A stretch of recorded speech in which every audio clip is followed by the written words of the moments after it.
وہ کسی ایسے مرحلے سے گزری تھی جس نے اس کے چہرے کی سرخی چھین لی تھی۔ مائی پنکھی صحن میں پڑی کھری چارپائی پر پاؤں لٹکا کر بیٹھ گئی اور کمرے کے دروازے کی طرف دیکھنے لگی۔ کچھ وقت تو گزرا کہ سفید ساڑی اور کالے بلاؤز میں ملبوس سانولی سلونی انتہائی پرکشش لڑکی کمرے سے برآمد ہوئی۔ اس کے گھنے لمبے سیدھے اور کھلے بال سینے پر پڑے تھے، چہرے پر ایک حزن کی کیفیت تھی اور کالی حسین آنکھیں کسی گہری سوچ میں ڈوبی ہوئی تھی۔ وہ سیدھی مائی پنکھی کی جانب آئی اور اس کے قدموں میں بیٹھ گئی۔ مائی پنکھی نے اس کے اس طرح اینٹوں کے فرش پر قدموں میں بیٹھنے کا کوئی نوٹس نہ لیا، کوئی رد عمل ظاہر نہ کیا۔ وہ جس طرح بیٹھی تھی آرام سے بیٹھی رہی۔ اس لڑکی نے مائی پنکھی کی دبلی پتلی ٹانگ اپنی طرف کھینچی اور سر جھکا کر دونوں ہاتھوں سے دبانے لگی۔ ٹانگ دباتے دباتے اس نے اچانک اپنا سر اٹھایا، مائی پنکھی کی آنکھوں میں دیکھا اور دھیرے سے بولی، اماں میں کون ہوں؟ تجھے تیرا نام بتاؤں یا اوقات؟ مائی پنکھی نے نرم لہجے میں کہا۔ اماں نام تو مجھے معلوم ہے، میرا نام انارا ہے، تو مجھے انجو کہتی ہے۔ آج مجھے میری اوقات بتا دے۔ انارا نے اس کے گھٹنے پر پیشانی لگاتے ہوئے پوچھا۔ اس انداز میں خاص تڑپ تھی۔ تو جنم جلی ہے، مائی پنکھی نے غیر جذباتی لہجے میں کہا۔ جنم جلی؟ انارا کی آنکھوں میں بے شمار سوالات تھے۔ ہاں ابھاگن ہے، یوں سمجھ لے۔ انارا پوچھے بنا نہ رہ سکی۔ تیرے بھاگیہ نے، میں نے تو تجھے ان حالوں تک نہیں پہنچایا۔ مائی پنکھی نے اپنا دامن بچایا۔ میں تیری قید میں ہوں اماں، تو یہ بات اچھی طرح جانتی ہے۔ انارا نے مائی پنکھی کا دامن الجھایا۔ تو میری قید میں نہیں، اپنے کرموں کی قید میں ہے۔ مائی پنکھی نے پھر اپنی جان چھڑائی۔ چل آج پھر میرے کرم ہی بتا دے، مجھے اپنے بارے میں تو کچھ معلوم ہو۔ انارا نے اس کی آنکھوں میں جھانکا۔ اری میں تیرے بارے میں کچھ نہیں جانتی، میرے متھے نہ لگ۔ مائی پنکھی کے لہجے میں اچانک تلخی در آئی۔ اماں میں جانتی ہوں تو میرے بارے میں بہت کچھ جانتی ہے۔ اماں، میری پیاری اماں، مجھ پر میری زندگی کے راز کھول دے۔ انارا نے اس کے دونوں پاؤں پکڑ لیے۔ انجو تنگ نہ کر، مائی پنکھی نے قدرے بیزاری سے کہا۔ اماں میں تجھے تنگ نہیں کر رہی، تیری ٹانگ دبا رہی ہوں، انارا نے مسکرانے کی کوشش کرتے ہوئے کہا۔ انجو انتظار کر، مائی پنکھی نے اسے ٹالنا چاہا۔ کس کا انتظار کروں اور کب تک کروں؟ انارا ٹلنے کے لیے تیار نہ تھی۔ وہ آئے گا، ضرور آئے گا، مائی پنکھی نے اسے آسرا دیا۔ وہ آ کر کیا کرے گا؟ انارا نے پوچھا۔ وہ آ کر تیرے بھاگ جگائے گا، مائی پنکھی نے راز کھولا۔ میرے بھاگ جگائے گا؟ مجھ ابھاگن کے؟ انارا نے بے یقینی سے کہا۔ ہاں انجو، ایسا ہوگا، ضرور ہوگا، مائی پنکھی یقین سے بولی۔ آخر کب ایسا ہوگا؟ انارا پریشان تھی۔ جب میں نہ رہوں گی، مائی پنکھی نے اس کے سر پر اپنا سوکھا ہاتھ رکھتے ہوئے کہا۔ انارا کو یوں لگا جیسے اس کے سر پر کوئی وزنی چیز رکھ دی گئی ہو۔ اس نے گھبرا کر اپنا سر نیچے کیا اور بولی، اماں میرے سر سے اپنا ہاتھ ہٹا۔ اری تجھ سے میرا ہاتھ برداشت نہیں ہوتا، تو میری زندگی کا بوجھ کیسے اٹھائے گی؟ مائی پنکھی نے اپنا ہاتھ اٹھاتے ہوئے کہا۔ اماں تو اتنی سوکھی سڑی ہے، پھر تیرا ہاتھ اتنا وزنی کیوں ہے؟ ہاتھ ہے کہ وزنی پتھر؟ انارا نے مائی پنکھی کی طرف دیکھتے ہوئے کہا۔ مائی پنکھی نے اس کی بات کا کوئی جواب نہ دیا، بس بے تاثر انداز میں اسے دیکھتی رہی۔ اماں آخر تو چیز کیا ہے؟ انارا نے اسے چھیڑا۔ کبھی تو اپنے بارے میں پوچھتی ہے کہ تو کون ہے، اور کبھی میرے بارے میں پوچھتی ہے کہ میں کون ہوں۔ آخر تو اتنا بولتی کیوں ہے؟ مائی پنکھی نے اسے گھور کر دیکھا۔ اب بولو بھی نہ، انارا تنک کر بولی۔ تھوڑا سا وقت ملتا ہے بولنے کا، ورنہ تو تیری ہی سنتی رہتی ہوں۔ اچھا اب تو اندر جا، مجھے دھڑکا لگا رہتا ہے، کسی نے تجھے دیکھ لیا تو فساد پھیل جائے گا۔ مائی پنکھی سنجیدگی سے بولی۔ ٹھیک ہے اماں، میں جاتی ہوں، وہ اٹھتے ہوئے بولی۔ مائی پنکھی اسے جاتے ہوئے دیکھتی رہی اور سوچتی رہی، یہ قیامت خیز حسن نہ جانے کس پر قیامت ڈھائے گا۔ علی نثار نے گھر جاتے ہوئے جو بات کہی تھی اس نے ناظرین کو فکر مند کر دیا تھا۔ وہ عابر پر ناراض تو ہوتے رہتے تھے، لیکن انہوں نے گھر چھوڑنے کی بات کبھی نہیں کی تھی۔ وہ صبر و تحمل والے آدمی تھے۔ وہ عابر سے براہ راست کم بات کرتے تھے، جو کہنا سننا ہوتا اپنی بیوی ناظرین سے کہہ دیا کرتے تھے، یا کبھی ان کی بڑی بیٹی سائمہ میکے آ جاتی اور اس کے سامنے عابر کا ذکر آ جاتا تو وہ اسے عابر کو سمجھانے کی تلقین کر دیتے۔ ان کی دو ہی اولادیں تھیں، سائمہ اور عابر۔ سائمہ شادی شدہ تھی، 2 بچوں کی ماں تھی اور اپنے گھر میں خوش تھی۔ عابر سائمہ سے 2 سال چھوٹا تھا۔ وہ ایک سست الوجود لڑکا تھا، بی کام تھا، لیکن یہ بی کام اس نے رو رو کر 5 سال میں کیا تھا۔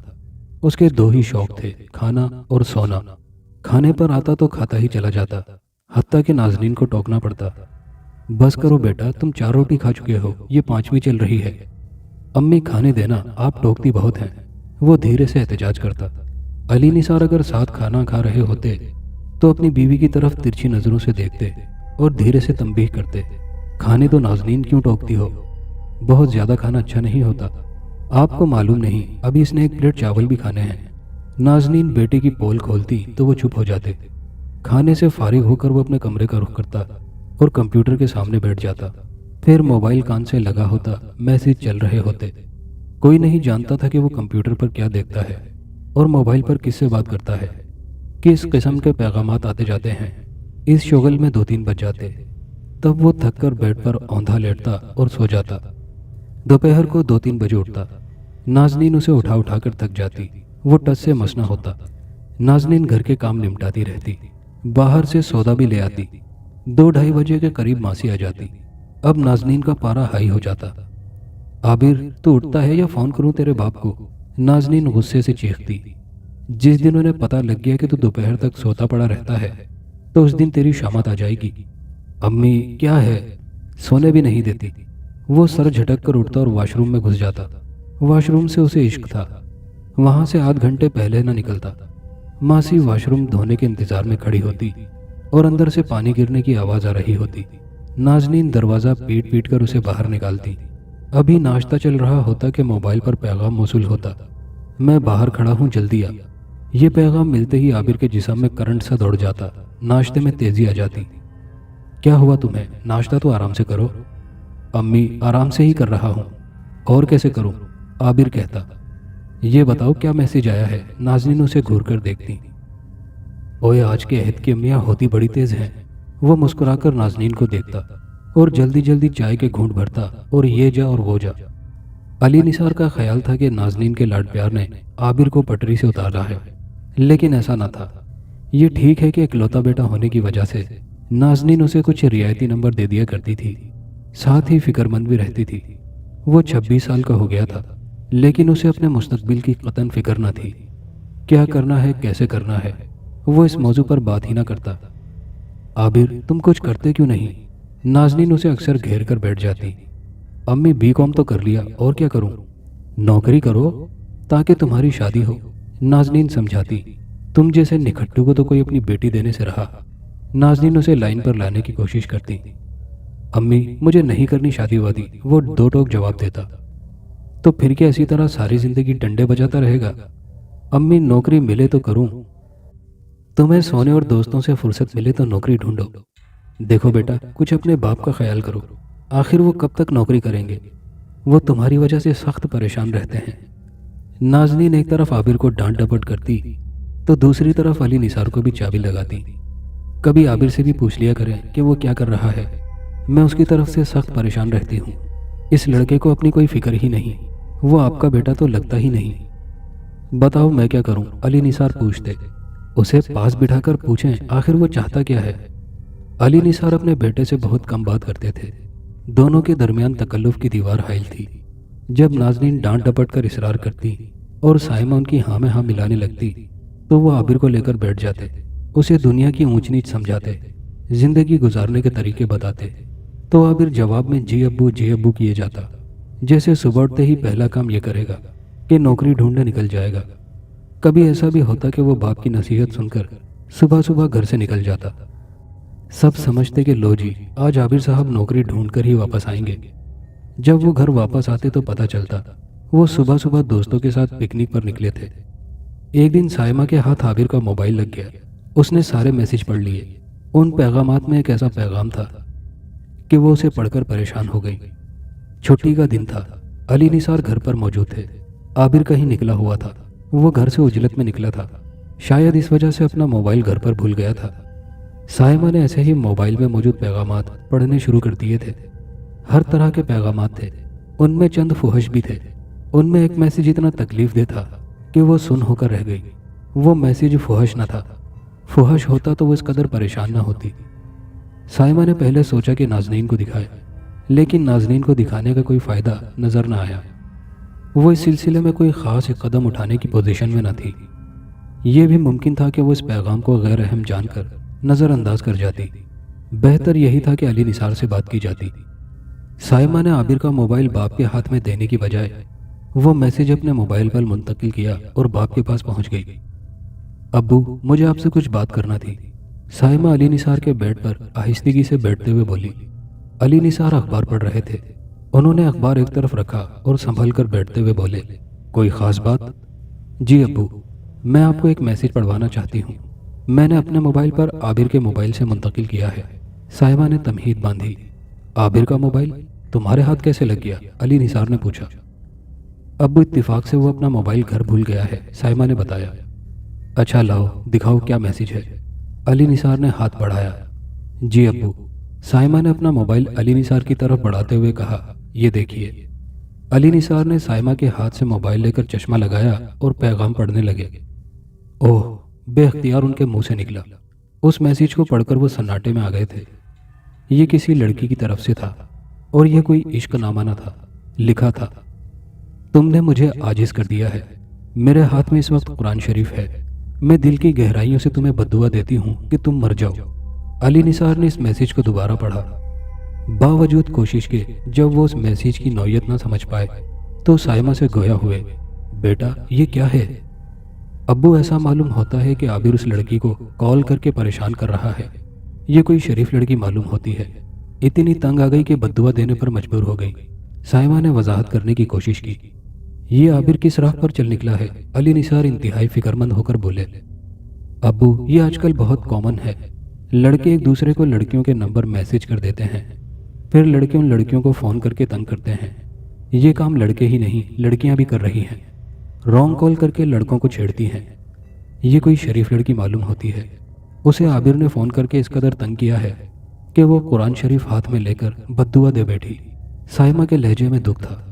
بیٹا تم اسے سمجھاؤ، میں تو اس بددعا کو پڑھ کر ہل گیا ہوں۔ علی نثار سخت پریشان تھے۔ ابو آپ پریشان نہ ہو، میں اس سے بات کرتی ہوں، کہیں وہ غصے میں نہ آ جائے۔ تم سے الجھ بیٹھے کہ میرا موبائل کیوں چیک کیا؟ علی نثار بولے۔ اس لڑکی سے ہمیں معافی مانگنا ہوگی۔ لاؤ مجھے دو اس کا فون نمبر، میں بات کرتا ہوں۔ اس لڑکے نے ہمیں کہیں کا نہ رکھا۔ ابو نمبر میں آپ کو لکھ کر دے دیتی ہوں، لیکن میرا خیال ہے کہ ابھی آپ فون نہ کریں۔ میں عابر سے کہتی ہوں کہ وہ آئندہ اس لڑکی کو نہ ستائے اور اپنے غلط رویے کی معافی مانگے۔ سائمہ نے تجویز دی۔ ایسا ہو جائے تو بہت اچھا ہو۔ علی نثار نے اپنی بیٹی کو سراہا۔ رات کو جب عابر آیا تو سیدھا اپنے کمرے میں گیا۔ اس نے کمپیوٹر کے برابر متلاشی نظروں سے موبائل کو دیکھا۔ وہاں موبائل نہ پا کر اس کا چہرہ متغیر ہو گیا۔ وہ تیزی سے پلٹا۔ اس نے ناظرین سے موبائل کے بارے میں پوچھنے کے لیے ابھی امی ہی کہا تھا کہ اس کی نظر دروازے پر کھڑی سائمہ پر پڑی۔ وہ سائمہ کو غیر متوقع طور پر اپنے کمرے کے دروازے پر دیکھ کر ٹھٹک گیا۔ سائمہ کمرے کا دروازہ بند کر کے اس کی طرف بڑھی اور بولی، موبائل ڈھونڈ رہے ہو؟ یہ ہے تمہارا موبائل، شاید بھول گئے تھے۔ ہاں اپی، میں جلدی میں سے لے جانا بھول گیا تھا، لیکن یہ تمہارے ہاتھ میں کیوں ہے؟ عابر نے سائمہ کو مشکوک نگاہوں سے دیکھا۔ کیا مجھے تمہیں بتانا پڑے گا کہ میں نے تمہارے موبائل کو اچھی طرح چیک کر لیا ہے؟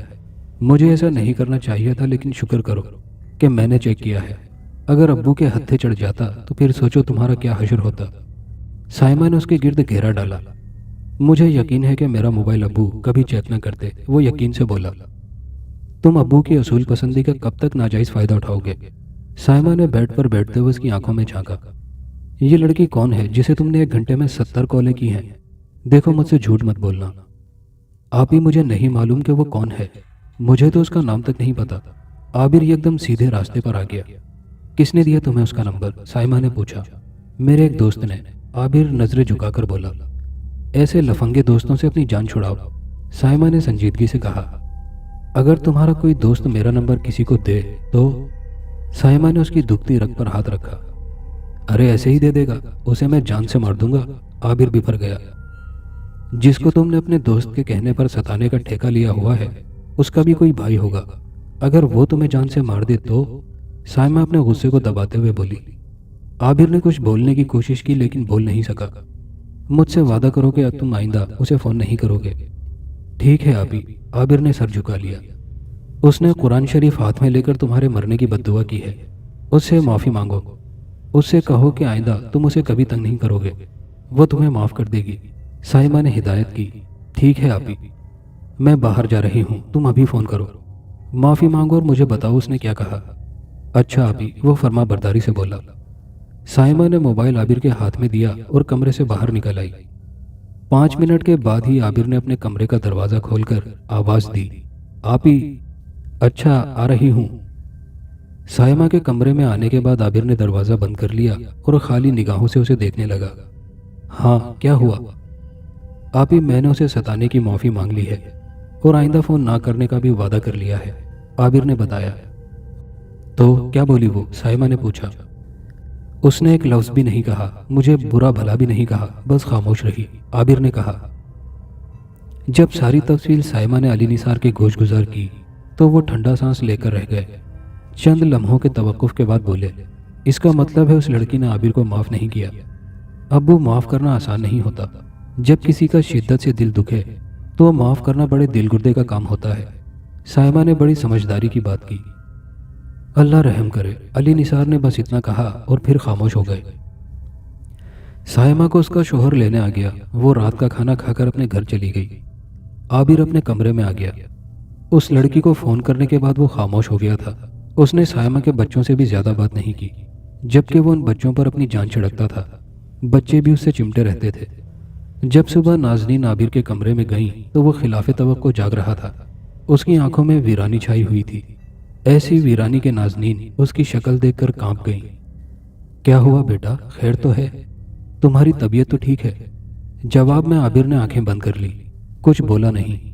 یوں لگ رہا تھا جیسے اس میں بولنے کی سکت نہ رہی ہو۔ اس کے چہرے پر ایک عجیب سی مردنی چھائی ہوئی تھی۔ نازنین نے گھبرا کر اس کی پیشانی پر ہاتھ رکھا۔ کیا ہوا عابر، آنکھیں کھولو۔ پیشانی پر ہاتھ رکھتے ہی نازنین کو احساس ہوا کہ اس کی پیشانی انتہائی سرد ہے۔ یا اللہ رحم! وہ تیزی سے کمرے سے باہر آئیں۔ علی نثار دفتر جانے کی تیاری میں تھے۔ نازنین کو حیران سا دیکھ کر بولے، خیریت؟ عابر کو دیکھیں، وہ ٹھنڈا ہو رہا ہے۔ نازنین گھبرا کر بولی۔ ٹھنڈا ہو رہا ہے؟ علی نثار تیزی سے اس کے کمرے کی طرف بھاگے۔ عابر بے سدھ لیٹا ہوا تھا، آنکھیں بند تھیں۔ عابر، عابر! علی نثار نے اسے بے اختیار آواز دی۔ کیا ہوا؟ انہوں نے اس کی پیشانی پر ہاتھ رکھا جو ٹھنڈی برف ہو رہی تھی۔ انہوں نے اس کے ہاتھ پاؤں چھوئے، وہ بھی برف کی طرح ٹھنڈے ہو رہے تھے۔ عابر بیٹا، آنکھیں کھولو، نازنین نے اس کے گال تھپ تھپاتے ہوئے کہا۔ عابر نے اپنی آنکھیں کھولنے کی کوشش کی لیکن کھول نہ پایا۔ نازنین، تھرمامیٹر لاؤ، علی نثار نے کہا۔ علی نثار نے تھرمامیٹر اپنے ہاتھ میں لے کر اسے واش روم میں دھویا اور جھٹک کر تھرمامیٹر پر نظر ڈالی۔ پارا نیچے آ چکا تھا۔ انہوں نے تھرمامیٹر عابر کے منہ کی طرف بڑھاتے ہوئے کہا، منہ کھولو عابر۔ عابر نے فوراً منہ کھول دیا۔ علی نثار نے تھرمامیٹر اس کے منہ میں دیتے ہوئے گھڑی پر نظر ڈالی۔ 2 منٹ بعد تھرمامیٹر اس کے منہ سے نکال کر اس پر نظر ڈالی تو سخت پریشان ہو گئے۔ کتنا ہے؟ نازنین نے پوچھا۔ 106، علی نثار نے بتایا۔ 106؟ نازنین کانپ کر رہ گئی۔ کہیں یہ تھرمامیٹر خراب تو نہیں؟ ہو سکتا ہے، جاؤ پڑوس سے لے آؤ، علی نثار نے کہا۔ میں لاتی ہوں، نازنین فوراً گھر سے نکل گئی۔ علی نثار نے عابر کے چہرے پر نظر ڈالی۔ وہ آنکھیں بند کیے بے سدھ لیٹا تھا۔ انہوں نے اس کی پیشانی پر ہاتھ رکھا تو عابر نے آنکھیں کھول دی۔ اس کی آنکھیں دیکھ کر علی نثار دہل گئے۔ ویرانی سی ویرانی تھی۔ بے اختیار ان کا دھیان میسج کی طرف چلا گیا۔ بد دعا کے خیال نے انہیں تڑپا دیا۔ ان کی آنکھیں بھر آئیں۔ دل سے دعا نکلی، یا اللہ میرے بیٹے پر رحم فرما، اس کی غلطی معاف فرما، بد دعا سے بچا۔ وہ آنکھوں میں آنسو بھرے گڑ گڑا کر دعا مانگتے رہے۔ اتنے میں نازنین بھی لوٹ آئیں۔ کچن میں جا کر انہوں نے تھرمامیٹر دھویا اور تیزی سے علی نثار کی طرف بڑھی۔ اتنی دیر لگا دی؟ علی نثار نے کہا۔ کوثر تھرمامیٹر ڈھونڈ رہی تھی، نازنین نے تھرمامیٹر انہیں دیتے ہوئے بتایا۔ علی نثار نے گھڑی دیکھ کر عابر کے منہ میں تھرمامیٹر دے دیا۔ اتنے میں دروازے پر دستک ہوئی۔ دیکھو کون ہے، علی نثار نے کہا۔ نازنین دروازے کی طرف بڑھی۔ علی نثار نے عابر کے منہ سے تھرمامیٹر نکال کر چیک کیا تو پارا 106 درجے پر پہنچا ہوا تھا۔ دروازے پر شوکت بھائی تھے، ان کے پڑوسی۔ انہوں نے نازنین کو دروازے پر دیکھ کر پوچھا، کتنا بخار؟ جی وہ چیک کر رہے ہیں، نازنین نے کہا اور دروازہ کھول دیا۔ شوکت بھائی نے اندر آ کر پوچھا، ہاں کتنا ہے بخار؟ وہی 106، نثار نے بتایا۔ ارے یہ تو بہت زیادہ ہے، عابر کو فوراً اسپتال لے جانا چاہیے۔ شوکت بھائی فکر مند ہو کر بولے، میں ایمبولینس کال کرتا ہوں، میرا خیال ہے میں اسے گاڑی میں لے جاتا ہوں، ایمبولینس آنے میں کتنی دیر لگے؟ علی نثار نے اپنے پڑوسی سے جو موبائل فون پر ایمبولینس کا نمبر ملانے لگے تھے کہا۔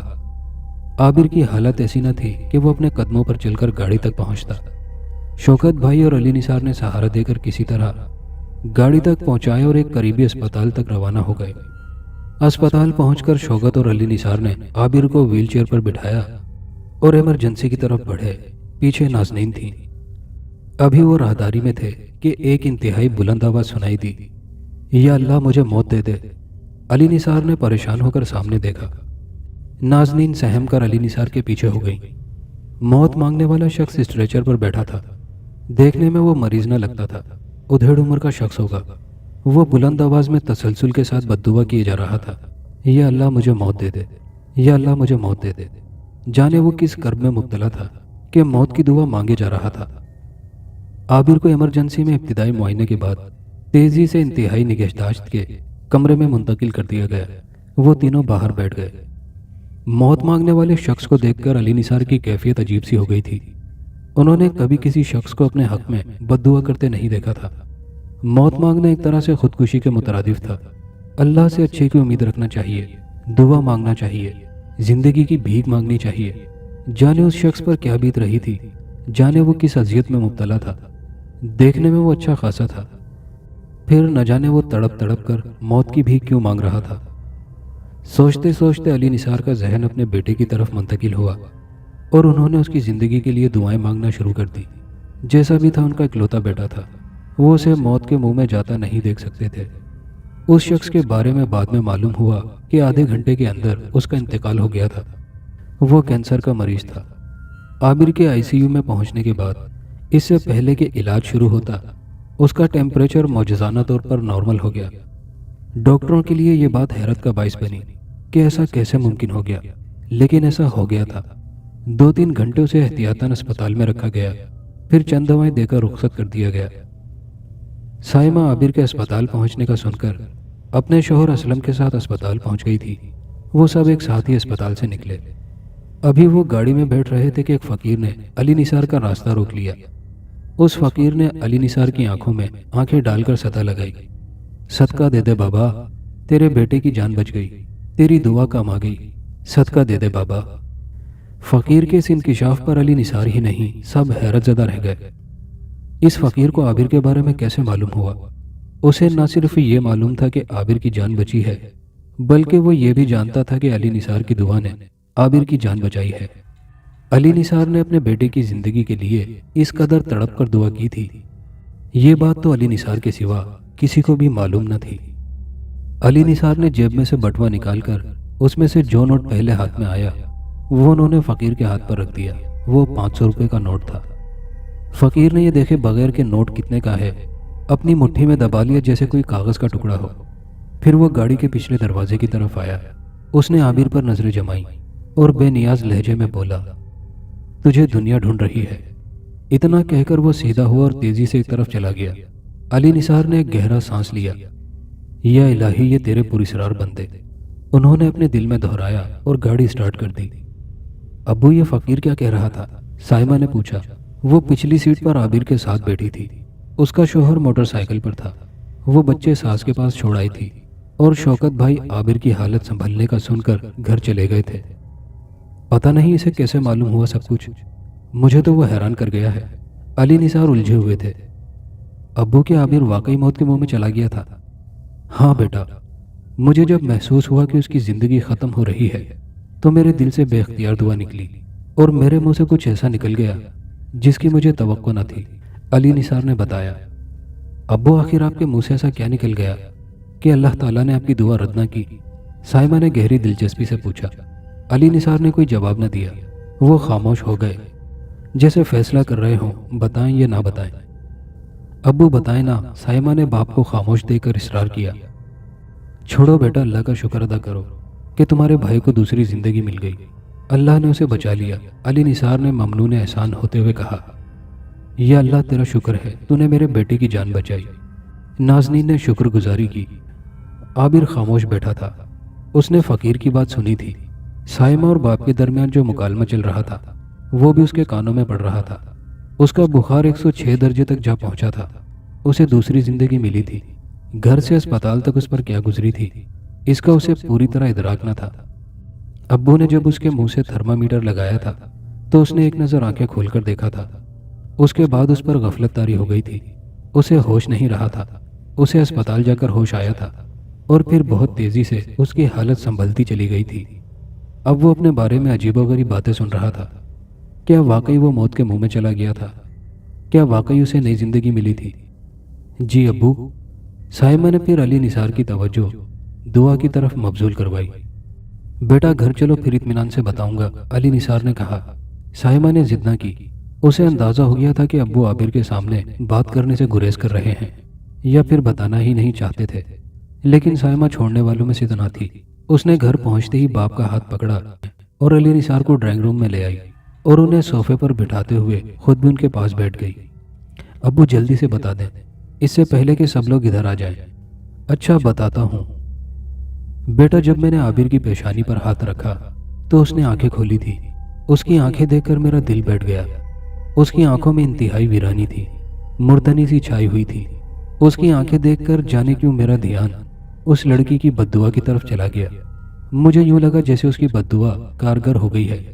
عابر بس چند لمحوں کا ہے۔ تب میں نے فوراً اللہ تعالیٰ سے رحم کی بھیک مانگی اور بد دعا سے بچاؤ کی درخواست کی۔ پھر بے اختیار میرا جی چاہا کہ میں اپنی زندگی کے بدلے عابر کی زندگی مانگ لوں۔ ابھی میں یہ کہنے ہی والا تھا کہ اللہ میں زندگی کی آخری حدوں پر ہوں، مجھ سے میری زندگی لے لو اور اس کے بدلے میرے بیٹے عابر کو زندگی عطا کر دے۔ پھر فوراً ہی خیال آیا کہ اللہ تنگ دست تو نہیں، اس کے پاس زندگیوں کی کیا کمی ہے، میں اپنی موت کی دعا کیوں کروں؟ اللہ کو یہ بات بری نہ لگ جائے، میں نے اسے ایسا تنگ دل اور چھوٹا کیوں سمجھ لیا؟ اللہ تعالیٰ تو سب سے بڑا وسیع القلب ہے۔ پھر میں نے اللہ تعالیٰ سے رحم طلب کیا، عابر کی زندگی کی بھیک مانگی۔